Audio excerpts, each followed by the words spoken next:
Voilà, bonjour, bonsoir, bienvenue dans cette cinquième hypnochronique. Je voulais d'abord remercier tous ceux qui me regardent des différents commentaires, des différentes questions, différents messages que j'ai reçus qui m'ont vraiment fait plaisir. Il y a quelques discussions qui sont nées après certaines de mes chroniques qui ont aussi été très intéressantes et j'ai pris énormément de plaisir à y participer. Voilà, vous êtes de plus en plus nombreux à me regarder, je trouve ça vraiment génial. Je pensais pas déjà en quelques chroniques comme ça, il y aurait un tel plaisir à les faire et un tel plaisir à voir ce que ça génère. Donc voilà, je voulais juste vous partager avec vous ce petit bonheur qui me donne envie de continuer à faire ça. En attendant, je vais évoquer aujourd'hui un sujet un peu différent de ce qu'on a vu jusqu'à aujourd'hui, peut-être de par sa complexité. C'est peut-être pas une chronique qui est destinée aux débutants ou aux gens qui n'ont aucune idée de différentes techniques d'induction et qui font des choses de manière très procéduriale et qui ont été formés très brièvement. Il faut quand même une relative expérience dans l'hypnose pour comprendre toutes les subtilités de ce qui va être dit aujourd'hui. Mais je vous rassure, c'est pas non plus ultra compliqué, hein. Si vous avez des bases solides, il n'y a aucun problème. Juste avant ça, avant de parler de ça, j'aimerais juste expliquer un truc que Erickson explique dans un article qui parle justement du sujet d'aujourd'hui. Et cet article, dans cet article, pardon, il dit qu'il ne croit pas du tout, mais alors pas du tout, en l'hypersuggestibilité des gens qui sont sous hypnose. Il dit, c'est pas parce que vous êtes en transe que vous allez accepter toutes les suggestions. Ça n'a aucun rapport pour lui, il le dit comme ça, il dit on a tendance à accepter plus de suggestions parce que il y a certains référentiels conscients qui sont plus en jeu et peut-être certaines croyances et autres qui sont un peu moins présentes, du coup on a tendance à être un peu plus ouvert et à vouloir un peu plus se laisser aller. Mais si une suggestion n'a pas envie d'être acceptée, que ce soit consciemment ou inconsciemment, elle restera bloquée même dans une transe ultra profonde. Ça, c'est hyper intéressant parce que du coup, il dit autant respecter et toujours rester dans la suggestion très indirecte, autant dans la suggestion que dans l'effet souhaité. Parce que, quelque part, être direct, même dans une transe profonde, c'est aussi prendre le risque que la suggestion passe pas. Je me rappelle en formation, certaines fois, on nous disait, ouais, il faut poser le cadre et puis poser quelques fusibles avant. Et puis, il faut dire aux gens que bon, si ça se trouve, certaines suggestions ne seront pas tout à fait adaptées, alors la personne pourra les prendre et puis les transformer pour elle, et puis pourra même rejeter certaines suggestions et puis en prendre d'autres, etc. Je suis pas totalement convaincu que ce soit une bonne chose. Je pense pas qu'Erickson venait là pour distribuer un peu plein de suggestions au pif et puis espérer que l'inconscient de la personne en prenne une ou deux. À mon avis, l'idée c'est que chaque suggestion est une réponse. Sinon, la suggestion en elle n'a pas vraiment de sens. Ça veut dire qu'on va dans une direction, on balance plein de suggestions et on espère que la personne vient piocher ce qui lui est utile. Donc, autant rester toujours très indirect, prendre plus de temps à faire des suggestions et à obtenir l'effet suggéré ou tout ce qu'on a envie de suggérer. Par contre, le faire de manière très indirecte et prendre le temps. Quitte à faire moins de suggestions, faire des suggestions de meilleure qualité. Voilà, parce que quelque part, se dire la personne est dans une transe profonde, je vais être direct, c'est un peu donner le bâton pour se faire battre. Voilà, petite précision, Erickson dit ceci, en tout cas dans cet article, suggestibilité, voire hypersuggestibilité de la transe. Deuxièmement, Erickson définit dans cet article, qui va décrire le sujet d'aujourd'hui, la transe comme juste la réduction du champ de conscience, plus précisément du champ d'attention, ce qui n'est pas tout à fait la même chose. Pour lui, c'est la réduction du champ d'attention qui va créer la dissociation et la transe et tout ce que la personne va vivre avec. C'est très intéressant comme approche parce que, en fait, ça part du principe que on a un état ordinaire, entre guillemets, dans lequel on est attentif à plein de choses, et moins on est attentif à de choses, plus on est dans une transe. Et une transe profonde se différencie d'une transe légère par le nombre de choses qui sont dans le champ d'attention, par la taille du champ d'attention, on pourrait dire aussi. Les deux sont liés. Donc, ça voudrait dire en gros que plus on est focalisé dans une direction, plus la transe est profonde, et puis que la transe très profonde est une transe ultra focalisée, et puis la transe légère est une transe modérément focalisée. Voilà. Donc de quoi je vais vous parler aujourd'hui? Je vais vous parler de la microdynamique de la suggestion, aussi appelée dans le livre des Collected Papers qui est traduit en français et dans certains articles, la microdynamique de la transe et de la suggestion, ou encore la microdynamique de l'induction et de la suggestion.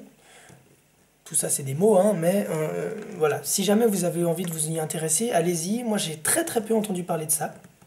Je trouve que c'est très dommage parce que c'est un modèle vachement intéressant en 5 étapes qui peut, à mon avis, décrire toutes les transes et donner une vraie clé pour toutes les transes.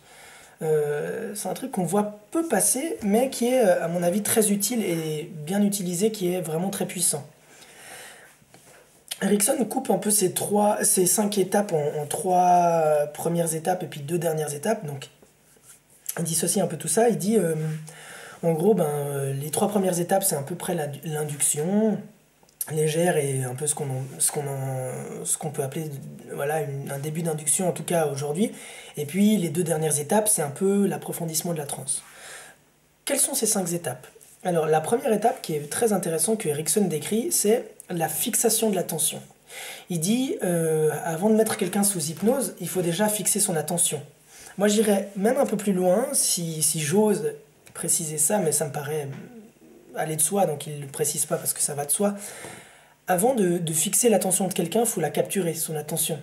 C'est-à-dire que si vous parlez dans le vide et que la personne ne vous écoute pas trop et tout, et puis que tout à coup vous voulez fixer son attention sur un point, soit sur vos yeux, soit sur l'intérieur d'elle-même, soit sur un point sur le mur, etc., il faut forcément que vous ayez capturé son attention. Si la personne n'est pas avec vous, bon, elle va être un peu dans ses idées à elle va même, si ça se trouve, partir dans une espèce de transe, et puis vous serez en dehors de ça et vous n'aurez pas vraiment d'impact sur ce qui se passe, et puis ça va donner des séances un peu bizarres. Donc, ce qui est très important pour moi, c'est de capturer l'attention de la personne, avant même de la fixer. Donc une fois que vous avez capturé l'attention de la personne, vous la fixez, c'est-à-dire soit sur un point, soit sur une sensation, soit sur ce que vous voulez, mais vous fixez l'attention. Erickson dit, les 3 premiers points sont chronologiquement logiques, et puis ils se fondent les uns dans les autres. Donc le premier, c'est fixer l'attention. Il explique qu'une fois que vous fixez l'attention, vous créez déjà une limite au champ d'attention. C'est-à-dire que tant qu'elle n'est pas fixée, et ça il ne le dit pas seulement dans cet article, voire pas du tout dans cet article, mais dans d'autres articles, tant que vous ne fixez pas l'attention de la personne, son champ d'attention est irrégulier, instable, entre guillemets. C'est-à-dire qu'il est volatile. Il se déplace, il bouge, etc. Le fait de fixer l'attention de la personne dans une direction va quelque part lui donner une limite, va la figer plus ou moins dans le temps, dans l'espace, dans le moment, et puis il va créer quelque part des limites à ce champ d'attention. Une fois que vous l'avez fixé, l'équilibre de la personne, et là ça rejoint un peu l'idée de facteur critique d'Hellman, l'équilibre conscient de la personne va commencer à devenir instable. Et plus vous allez réduire le champ de l'attention, et plus cette instabilité va grandir, et plus ça va être facile de basculer dans un état d'hypnose. Et là, c'est un peu ce qu'on pourrait appeler le facteur critique si on est dans un courant hellmanien. Passons. L'idée, ça va être de fixer l'attention de la personne, et puis la deuxième étape, il l'appelle la désactivation des attitudes conscientes. C'est-à-dire qu'une fois que vous avez fixé l'attention de la personne, logiquement, son champ d'attention va commencer à se réduire. C'est pour ça qu'Erickson dit qu'ils se fondent les uns dans les autres. La deuxième étape, c'est la désactivation des attitudes conscientes. Alors bien sûr, pour ça, il n'y a pas besoin de le suggérer, c'est-à-dire que plus vous allez focaliser l'attention de la personne, plus vous allez commencer à donner de l'importance à certains détails, à certaines choses qui sont hors du mode de pensée, du schéma de pensée habituel, faire prêter vraiment la focalisation sur certains points, forcément le champ d'attention va réduire. Et cette instabilité va grandir. L'instabilité, on peut dire, du conscient. De plus en plus. Et c'est là qu'on glisse tout naturellement vers la troisième étape, qui est ce qu'on pourrait appeler une recherche inconsciente. Erickson explique ça très simplement. Il dit, quand vous racontez une blague à quelqu'un, et que par exemple la chute c'est un jeu de mots, la personne ne peut pas le comprendre consciemment. Pendant une fraction de seconde pour les plus rapides, ou voire quelques secondes pour les plus lents, l'inconscient va aller, si vous voulez, comparer, analyser, décortiquer, voilà, chercher le sens de ce jeu de mots, et puis va aller trouver ce qu'il y a de drôle dans cette blague.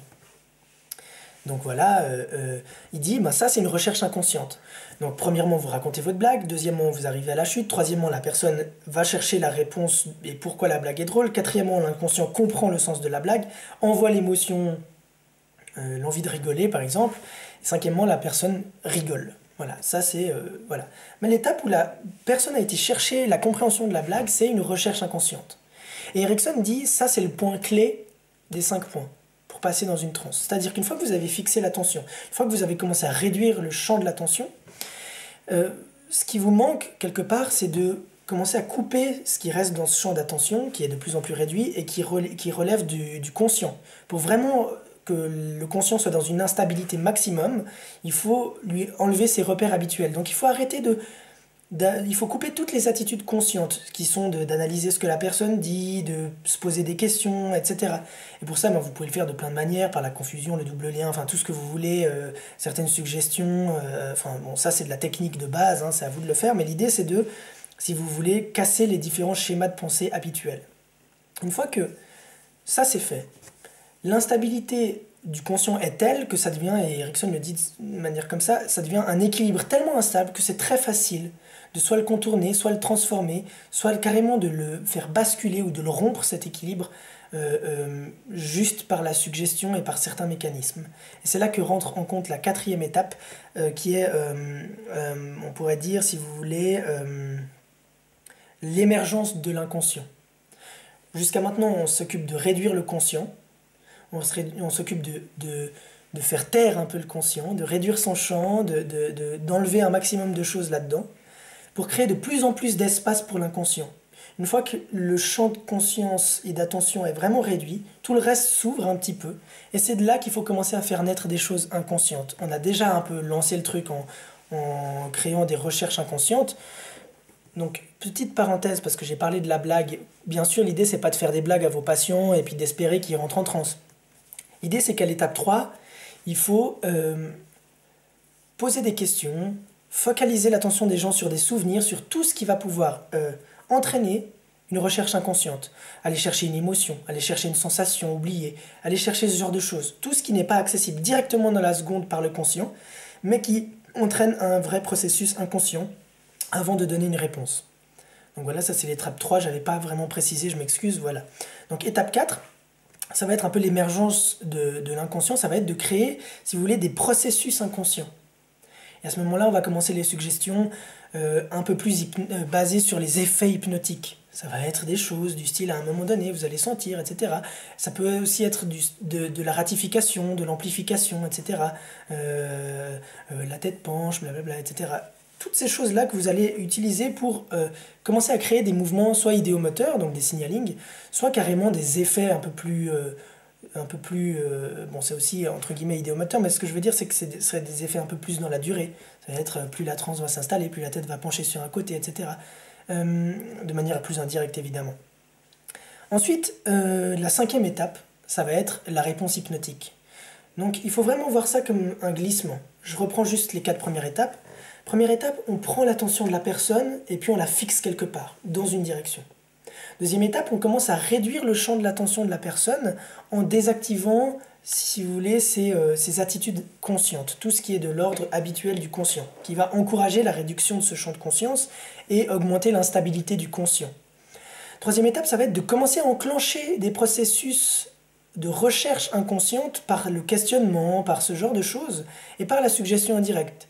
Ça va être surtout par exemple avec de l'évocation, ce genre de choses, qui vont vraiment aller chercher à l'intérieur des réponses qui ne sont pas disponibles dans l'instant direct. La 4e étape, ça va être carrément de les utiliser. On était au stade de la recherche, maintenant on devient au stade un peu plus actif de l'utilisation. Une main qui va devenir plus légère, un doigt qui va se soulever, la tête qui va pencher, etc. Et la 5e étape, ça va être la réponse hypnotique, ça va être du coup le fait que la personne va commencer à avoir des réponses hypnotiques qui sont typiques d'un état de transe. Et là, on va approfondir l'état de transe, etc. Ça va être vraiment, si vous voulez, un accompagnement. C'est-à-dire que en passant par chacune de ces étapes, on fait quelque part taire un peu plus à chaque fois le conscient, et un peu plus grandir l'inconscient. Jusqu'au moment où on commence à adapter son langage, sa posture, ses suggestions, etc. pour s'adresser uniquement à l'inconscient. Et puis, après, ça va être très naturel d'augmenter la portée de ce qu'on a envie que la personne fasse. Et là, vraiment, on peut commencer à travailler. Donc cette hypnochronique n'a pas vraiment pour but de parler de stratégie thérapeutique, mais plus d'hypnose et de technique en soi. L'idée, ça va être aujourd'hui de si je peux me permettre de vous relancer un petit défi, je l'avais fait une fois, ça va être d'étudier votre pratique d'aujourd'hui, celle que vous faites avec vos patients ou vos clients, dépendant d'où vous habitez et de votre titre professionnel. Euh, Ça va être, si vous voulez, de regarder comment vous faites ça. Je suis sûr que vous allez trouver plein de similitudes entre ce schéma en 5 étapes: fixation de l'attention, désactivation des attitudes conscientes, recherche inconsciente, euh, installation de processus inconscients, donc comment on pourrait dire, ouais, bon, je pense que c'est assez clair en soi, et cinquième étape, réponse hypnotique. Ces 5 étapes, je suis sûr que vous allez trouver des parallèles avec ce que vous faites. Parfois, on se rend compte qu'il y a des praticiens qui ont plus de mal, des thérapeutes qui ont plus de mal à certains niveaux avec certains patients. Peut-être que si vous vous posez la question, ben tiens, à tel patient, avec telle personne, quelle est, quelle est l'étape de ces 5 étapes qui n'a pas marché? Peut-être que si vous arrivez à déterminer laquelle c'est, vous arriverez plus facilement à faire mieux la prochaine fois. C'est-à-dire que si tout à coup vous avez quelqu'un qui répondait pas, c'était peut-être parce que, point 1, son attention n'était pas assez fixée. Ou peut-être, point 3, parce que vous n'aviez pas été trop assez recherché des choses inconscientes et que vous étiez trop dans le conscient. Ou peut-être, point 4, que vous ne cherchiez pas assez à faire naître des choses à un niveau inconscient en adaptant votre langage, vos sous-entendus, vos présupposés, et peut-être que ça n'a pas fonctionné. En tout cas, c'est un vrai outil déjà en amont, parce que ça permet de se faire une vraie construction des séances, de pouvoir se dire, ben tiens, d'avoir un fil rouge. On voit que beaucoup d'écoles ont chacun un peu leur fil rouge de séance avec la détermination d'objectifs, les différentes étapes et tout ça, qui me paraissent vraiment superflus très souvent. Là, ça va être plus l'idée d'avoir juste un fil rouge très simple, très logique, avec des étapes qui se fondent les unes dans les autres, qui sont très smooth, comme on dirait en anglais, très naturellement imbriquées les unes dans les autres. Et puis voilà, ça va vous permettre de conduire la personne d'un état plus ou moins conscient à un état vraiment de transe. Et puis si vous les suivez attentivement, je suis sûr que ça aura des résultats très intéressants. Donc ça marche en amont, et ça marche aussi à titre, disons, diagnostic, pour, une fois que vous avez laissé votre patient, qu'il est rentré chez lui, vous dire, ben tiens, qu'est-ce qui a moins fonctionné, etc. Tout le monde peut faire des erreurs, ça arrive, c'est comme ça qu'on apprend. Alors l'idée, c'est quand même d'éviter d'en faire trop, hein. Mais je veux dire, c'est pas dramatique d'en faire tant qu'elles nous servent à quelque chose, et tant qu'elles nous servent à nous améliorer. Si vous faites une erreur et que vous ne vous posez pas la question de pourquoi ça n'a pas marché, que vous vous dites, oh c'est dommage, ça n'a pas marché, bon j'espère que le prochain patient ça marchera mieux, vous n'allez jamais progresser. Vous allez stagner et vous allez rester dans votre monde à vous, avec vos résultats à vous. Si vous voulez vraiment les meilleurs résultats, il faut savoir rebondir de ces erreurs, il faut savoir apprendre. Ça se fait beaucoup en formation, dans les bonnes formations en tout cas. On a des vrais feedbacks, on étudie, on regarde ce qui a moins fonctionné et pourquoi, afin qu'on puisse corriger ça par la suite. L'idée aujourd'hui, c'est vraiment de repenser à ces 5 étapes. Prenez-en note, je les renote juste ici pour quelques temps. Comme ça, vous pouvez les photographier avec votre mémoire visuelle magnifique. Et puis après, vous pourrez simplement essayer de déterminer ce qui est cohérent et plutôt euh, en phase avec votre pratique et ce qui l'est moins. Parce qu'à mon avis, c'est un modèle très intéressant. Voilà, donc j'espère que ce modèle vous a intéressé si vous ne le connaissiez pas, ou que ça vous a fait plaisir de le redécouvrir, en tout cas si vous l'aviez oublié, un peu comme ce fut mon cas à une certaine époque. Je l'avais lu, puis je l'avais laissé de côté, puis depuis quelques mois il m'intéresse à nouveau. Et j'espère que voilà, vous trouverez une utilité à cette vidéo. Je suis absolument ouvert à n'importe quelle critique. Si j'ai dit une bêtise, si vous n'êtes pas d'accord avec quelque chose ou si vous avez des questions, n'hésitez pas soit à commenter si vous avez vu cette vidéo dans un article, soit directement à me contacter par le formulaire sur le site jeanrosis.com. Et voilà, je vous souhaite tout le meilleur. Les fêtes approchent. Je ne sais pas si je ferai une autre chronique avant, je pense que oui. Donc voilà, à très bientôt. Et puis, très bonne pratique.